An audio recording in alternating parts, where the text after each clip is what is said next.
जय माई की। कुछ साधकों ने एक बड़ा ही अद्भुत प्रश्न पूछा है कि क्या कोई भी व्यक्ति या कोई नकारात्मक शक्ति किसी भी साधक के जप की ऊर्जा को, साधना की ऊर्जा को, साधना के फल को चुरा करके ले जा सकता है? क्या कोई भी व्यक्ति किसी साधक के द्वारा की जा रही साधना को चुरा करके ले जा सकता है, उसे ऊर्जाहीन, तेजहीन बना सकता है? तो इसको थोड़ा सा समझने की आवश्यकता है और इसको विभिन्न दृष्टिकोणों से समझने का प्रयास करते हैं।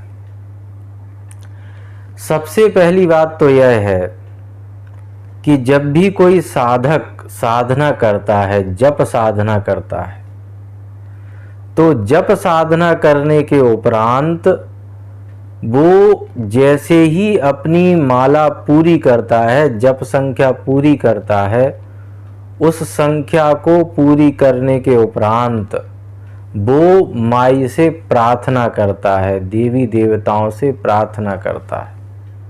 क्या प्रार्थना करता है? गुह्याति गुह्य गोप्त्री त्वं ग्रहाणास मत कृतं जपम सिद्धिर्भवतु मे देवी तत्प्रसादात् सुरेश्वरी। अर्थात मेरे द्वारा जो भी गोपनीय रूप से, गोपनीय तरीके से, माला को तो गोपनीय ही किया जाता है, मंत्र भी गोपनीय रहता है, माला को तो गोमुखी में डाल करके जप किया जाता है, इतना गोपनीय किया जाता है। तो गोपनीय से भी गोपनीय रूप से मेरे द्वारा जो भी कुछ जप साधना इत्यादि की गई है वह हम सब आपको समर्पित करते हैं और आपसे यही केवल प्रसाद चाहते हैं कि आप प्रसन्न हो और हमें सिद्धि प्रदान करें। अब आपने जो भी कुछ किया है वो सब कुछ आपने भगवती के कर कमलों में अर्पण कर दिया है, भगवती के चरणों में अर्पण कर दिया है।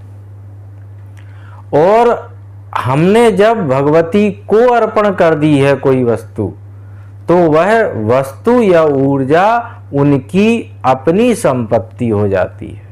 अगर कोई व्यक्ति आपको कोई चीज दे देता है, आपके लिए ही समर्पित कर देता है, तो वह आपकी अपनी विषय वस्तु हो जाती है।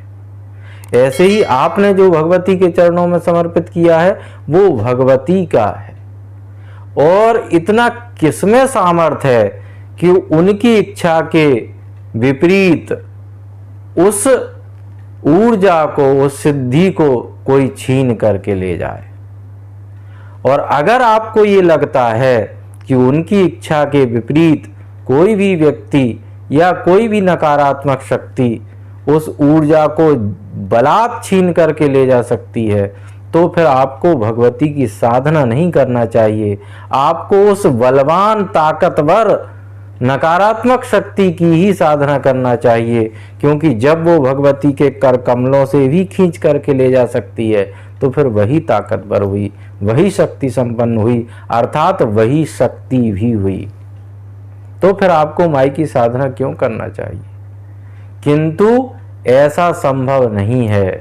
भगवती तो वह शक्ति है जो शिव को भी अगर चाहे तो शव के रूप में परिणित कर सकती है।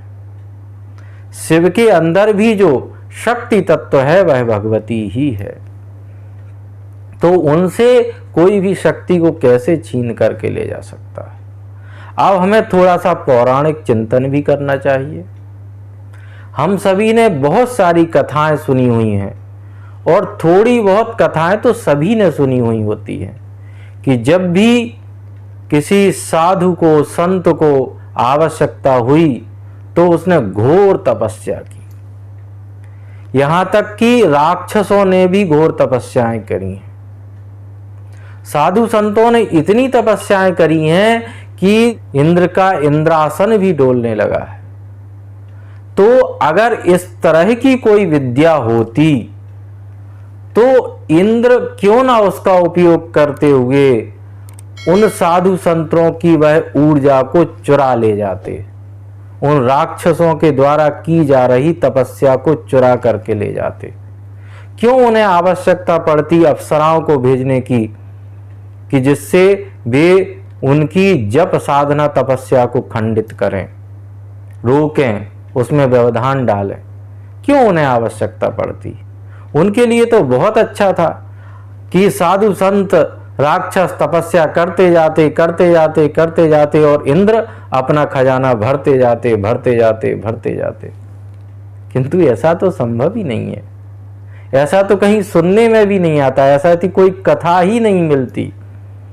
इससे यह स्पष्ट हो जाता है कि यह केवल एक भ्रांति ही है, केवल और केवल झूठ पर ही आधारित है। तो फिर अगर ऐसा नहीं होता तो इस तरह की भ्रांति झूठ को क्यों फैलाया जाता है? यह विचारणीय प्रश्न है। जब यह प्रश्न हमारे मन में जागृत हुआ तो हमने पहली बार YouTube पर जाकर के इस तरह के वीडियो को देखने का प्रयास किया और हमें बड़ा आश्चर्य हुआ कि ऐसे बहुत से व्यक्ति जो इस तरह की बातें कर रहे हैं वे कहीं ना कहीं अप्रत्यक्ष रूप से परोक्ष रूप से अपने व्यापार को ही वृद्धि देने का कार्य कर रहे हैं। वे भय को फैला करके व्यापार को मजबूत कर रहे हैं, भय का व्यापार कर रहे हैं। ऐसे भी व्यक्तियों के वीडियो हमने देखे जो अपना चेहरा नहीं दिखाते हैं लेकिन काल्पनिक कथा कहानियां खूब सुनाते हैं। वो ये कहते हैं कि कोई व्यक्ति है, उसकी माला को किसी ने स्पर्श कर लिया, उसकी आसन को किसी ने स्पर्श कर लिया तो उसकी सारी साधना उसने चुरा ली। अब वो आसन और माला बेकार हो चुकी है तो आप उनसे फिर नई सिद्ध की हुई आसन और माला खरीदिए, यंत्र खरीदिए। इस तरह की भ्रांतियों को फैला करके, इस तरह के भय को फैला करके वे अपनी असंस्कारित सामग्रियों को बेच रहे हैं। और साधक जब साधना करते करते अचानक से किसी कारण बस, या वे कौन से कारण हो सकते हैं उन पर आगे चर्चा करेंगे, उस कारण बस उसकी साधना में कोई व्यवधान आता है तो उसे लगता है उसकी ऊर्जा को कोई चुरा रहा है, खींच करके ले जा रहा है, या उसकी माला खंडित हो गई है, आसन खंडित हो गया है, आसन या माला या यंत्र निस्तेज हो गया है। तो वे ऐसे व्यक्तियों के छलावे में फंस करके उनकी वो सामग्री खरीदने लगते हैं। और ये वो व्यक्ति हैं जो कथा कहानियां तो खूब सुनाते हैं लेकिन चेहरा नहीं दिखाते। ऐसे बहुत से गुरु और गुरु मां YouTube पर उपलब्ध है, अधिक कहने की आवश्यकता नहीं है। तो अब आगे यह है कि फिर भी क्या कुछ ऐसा हो सकता है जो हमारी साधना की पूर्णता को, ऊर्जा को रोक देता हो? इस पर थोड़ा सा विचार भी करना चाहिए। क्या वाकई कुछ ऐसा हो सकता है कि जो हमारी साधना की पूर्णता को, साधना की ऊर्जा को रोक दे, आगे न जाने दे?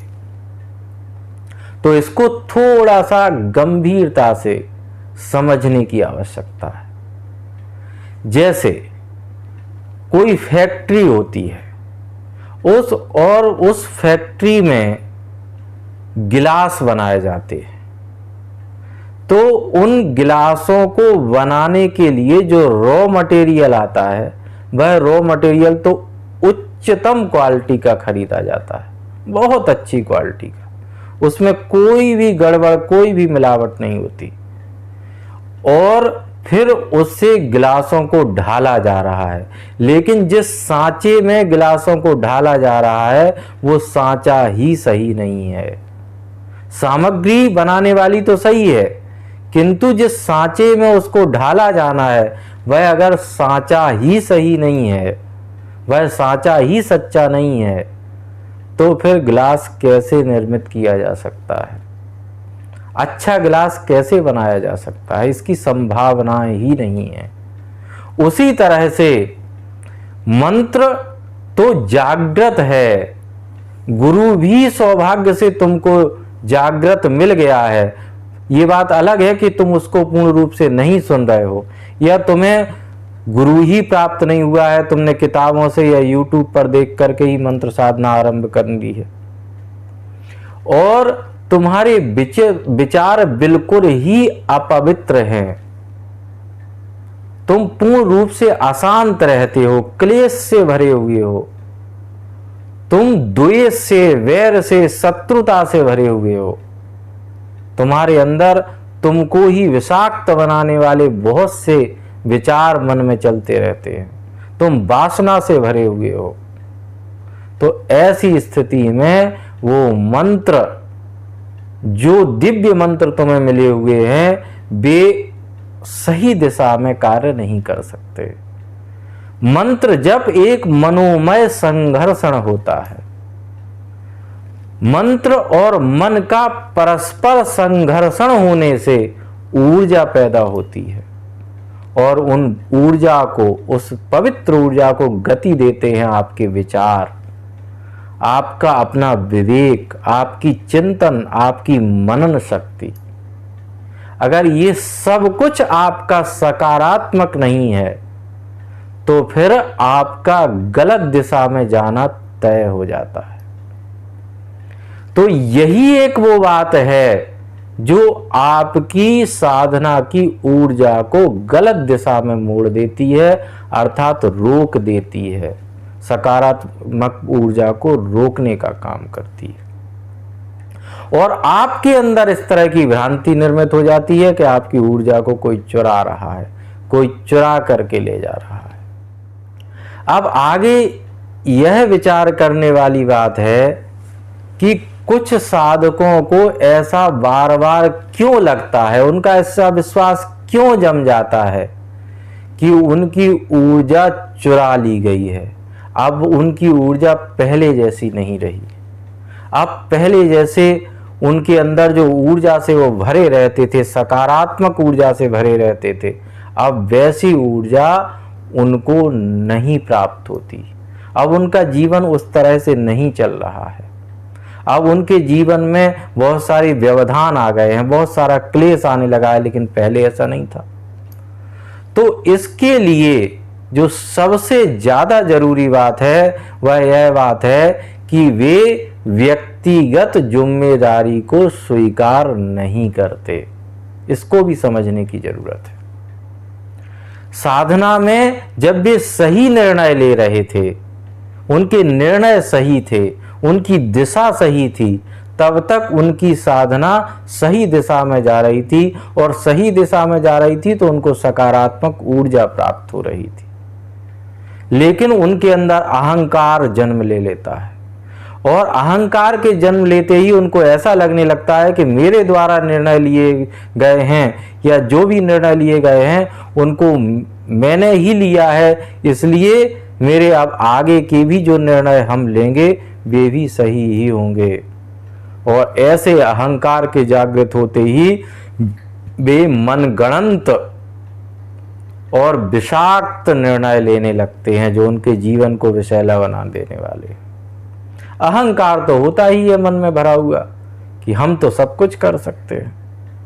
ऐसी स्थिति में जब वे ऐसे निर्णय लेते हैं तो जीवन विषमताओं से भरने लगता है। फिर उनको ये लगता है कि कोई उनकी ऊर्जा को चुरा रहा है, किंतु वास्तविक सत्य होता है कि वे अपनी व्यक्तिगत जिम्मेदारी को स्वीकार करना ही नहीं चाहते। ये उनके अहम को, अहंकार को ठेस पहुंचाने जैसा होता है कि मेरे द्वारा ही किए गए गलत निर्णयों की परिणति यह है जो अब मेरे सामने खड़ी हुई है। तो अपने निर्णयों की जिम्मेवारी को वे स्वीकार करना ही नहीं चाहते। ये उनके अहंकार को स्वीकार ही नहीं होता, और ऐसी स्थिति में वे अपने उन निर्णयों को ही सत्य ठहराने में अपनी पूरी ऊर्जा और ताकत लगा देते हैं। वे अपने उस झूठ को ही बार बार दोहराने में पूरी ताकत लगाते रहते हैं और जो उन्हें वास्तविक निर्णय लेने चाहिए वैसे निर्णय वे नहीं ले पाते। सौभाग्य से अगर उनके पास सद्गुरु की प्राप्ति है भी तो वे अपने गुरु की बातों को भी नहीं सुनते। वे समझते हैं कि ये तो उनके व्यवहारिक निर्णय हैं, ये तो उनके भौतिक निर्णय हैं, इसमें गुरुजनों की सलाह की क्या आवश्यकता है। वे समझते हैं कि वे तो बहुत ही ज्यादा चतुर, चालाक और होशियार हैं, इसलिए वे जो भी निर्णय लेंगे, जो भी उनके द्वारा निर्णय लिया जाता वह तो सही ही होगा, क्योंकि उनके पास उच्चतम शिक्षा है।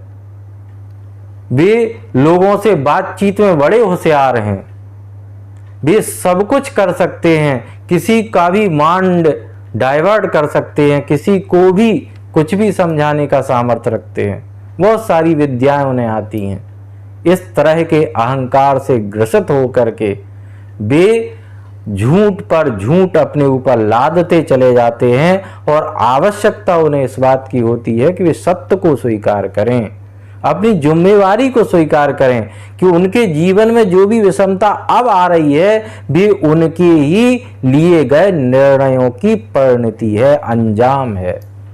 अगर वे इसको स्वीकार कर लेते हैं तो निश्चित रूप से एक सकारात्मक दिशा में वे आगे बढ़ने लगते हैं। तो इस तरह की व्यक्तिगत जिम्मेवारी स्वीकार न करना भी साधना में व्यवधान का कार्य करता है, रुकाव का काम करता है, रुकावट लाता है और साधकों को ऐसा लगता है कि उनकी ऊर्जा को कोई चुरा करके ले जा रहा है। पर इसके इतर भी कुछ सोचने की आवश्यकता है। क्या फिर भी एकाध प्रतिशत कोई नकारात्मक शक्ति हमें प्रभावित कर सकती है? क्या फिर भी कोई एकाध प्रतिशत ऐसा कारण हो सकता है, कोई नकारात्मक कारण हो सकता है जो हमारी साधना को प्रभावित करता हो? तो इसमें एक कारण हो सकता है, वह है विचार शक्ति का सामंजस्य, विचार शक्ति का संप्रेषण। इसको भी समझने की जरूरत है। व्यक्ति जो होता है वह विचारों की ही परिणति होता है, अंजाम होता है। वो जैसे विचारों को सुनता है, जिस माहौल को देखता है, उसी तरह से वह निर्मित होता चला जाता है। इसीलिए भौतिक जीवन में आप देखते हैं कि टीवी में ऐड चलते हैं और वे जब बार बार चलते हैं, विज्ञापन जब बार बार दोहराए जाते हैं, 100 बार 50 बार व्यक्ति उन्हें देखते हैं, तो वे ऐसी चीजों को भी खरीद लेते हैं जिनकी उन्हें आवश्यकता नहीं होती, छलावे में आ जाते हैं, क्योंकि वो विचार का संप्रेषण निरंतर उनकी ओर हो रहा होता है। विचार उनकी अंदर डाले जा रहे होते हैं और जब किसी विचार को मस्तिष्क में डाला जाता है तो वह सकारात्मक हो या नकारात्मक, अपने फल को तो देता ही है, अपने अंजाम तक तो पहुंचता ही है। इसलिए साधकों को ऐसे व्यक्तियों से बहुत सावधान रहने की आवश्यकता होती है जो नकारात्मक विचारों को फैलाते हों, जो भ्रांतियों को फैलाते हों, जो झूठ को फैलाते हों और इन सब को फैला करके अपने व्यवसाय को जमाते हो। इसमें बड़ी ही गंभीरता से सोचने की, विचारने की आवश्यकता है। इस पर बहुत ही सजग रहने की आवश्यकता है। इसको आपको बहुत ही गंभीरता से देखते रहने की आवश्यकता है कि कोई नकारात्मक व्यक्ति, कोई नकारात्मक विचारों का संप्रेक्षण तो आपके अंदर नहीं कर रहा, संप्रेषण तो आपके अंदर नहीं कर रहा है। अगर वह ऐसा करता हुआ आपको नजर आता है तो आपको उससे दूरी बना लेना चाहिए, आपको उसे नहीं सुनना चाहिए और कम से कम YouTube पर इस तरह के बकवास वीडियो तो बिल्कुल नहीं देखने चाहिए। हमें पता है कि इतना सत्य बोलने के बाद कुछ व्यक्ति अवश्य ये कहेंगे कि आपको ऐसा लगता है, लेकिन हमारा अनुभव तो यही है कि कोई भी व्यक्ति या नकारात्मक शक्ति हमारी ऊर्जा को खींच कर ले जाती है। तो ऐसे व्यक्तियों से हम केवल यही कहना चाहते हैं कि हम जो सत्य कह रहे हैं आपके सामने, वह ऐसे ही मौखिक आधार पर नहीं कह रहे हैं। तंत्र के विषयों पर पीएचडी प्राप्त करने के बाद बाल्यकाल से ही तंत्र साधना के मार्ग पर चलने के बाद और राष्ट्रगुरु सद्गुरु भगवान की कृपा प्राप्त करने के बाद ही इस सत्य को आप तक पहुंचा रहे हैं। अगर आपके पास भी इतने मजबूत आधार हैं, तभी आप ये कह सकते हैं कि हमारा तो व्यक्तिगत जो निष्कर्ष है वह ऐसा है कि नकारात्मक शक्तियां ऊर्जा को खींच करके ले जाती। अब अगर किसी को इसके बाद भी यही मानना है तो वह उसकी मानसिक दुर्बलता है, उसका मानसिक दिवालियापन है। वह इस सत्य को स्वीकार करना ही नहीं चाहता, इसलिए वह ऐसी बातों को ही दोहराता रहता है। और अगर ऐसा कोई व्यक्ति कुछ नकारात्मक कमेंट्स भी करना चाहता है तो हम उसका भी स्वागत करते हैं, क्योंकि हमें तो पता है कि हमें जो नकारात्मक कमेंट्स करते हैं उनका सकारात्मक जवाब किस तरह से देना होता है।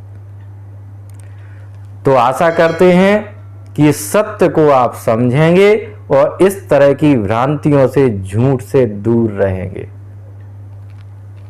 जय माई की।